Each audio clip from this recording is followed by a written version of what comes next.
Hi, I'm Lesley Everett. This time I'm going to be talking about personal branding from the beautiful African bush and this wonderful game lodge called Senalala. In fact, we've been here researching a personal branding and executive presence retreat that we're going to be holding here later in the year, so more on that to come. But this time I wanted to share a few thoughts on the impact of voice when it comes to your personal brand. I find that a lot of business people today forget about the delivery mechanisms of a message and focus just so much on the content rather than how they're going to get that content across. Your voice is an incredibly important part of your personal brand. And if you think back to the research I shared with you a couple of editions ago, it's about that first impression and how voice has an impact. Instantly we take in what we see non-verbally, and then not so much what somebody says at that stage, but the impact, the clarity, the interest in their voice. And if we like what we see and how we're hearing the message, then we'll hook into the content much more effectively. So how often do you really think about the impact of your voice has when you do a presentation or when you go into a meeting? Some people say to me, well, I have a tendency to mumble, or people don't always hear what I say. I never get heard in a meeting, or people talk over me. Sometimes it's important to think about projecting the voice from the back of the throat, throwing it from the back of the throat, rather than just talking from the front of the mouth. Changing body position in a meeting when you're about to speak, changing your hand gestures, that indicates to somebody you're about to speak, and your voice can be heard better.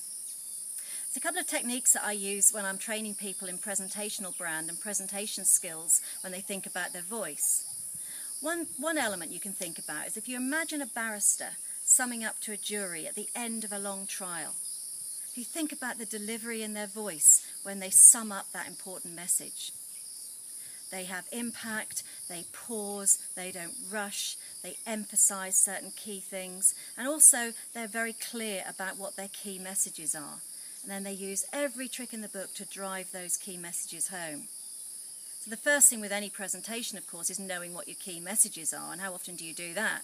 But when you clarified those, then thinking about how you're going to drive them home. If you think about that barrister and the emphasis in the voice, the pausing, the pace, the eye contact when they pause, that will drive it home, the clarity in the delivery. Also think about reading to a small child, a 4-year-old child. When you read to children, you work very hard to hold their attention because you know they switch off very quickly and they'll ask an irrelevant question or run off out of the room. Your adult audiences are no different to children. In fact, we're probably worse because we have so much stuff going on in our minds that we lose focus. We don't stop listening. We wander off.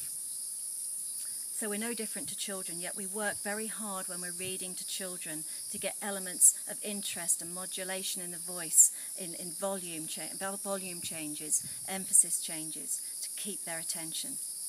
So the next time you're planning a presentation or a pitch in a meeting, think about delivering or perhaps rehearsing in the style of that barrister summing up to a jury, or that small child you're wanting to hold attention with.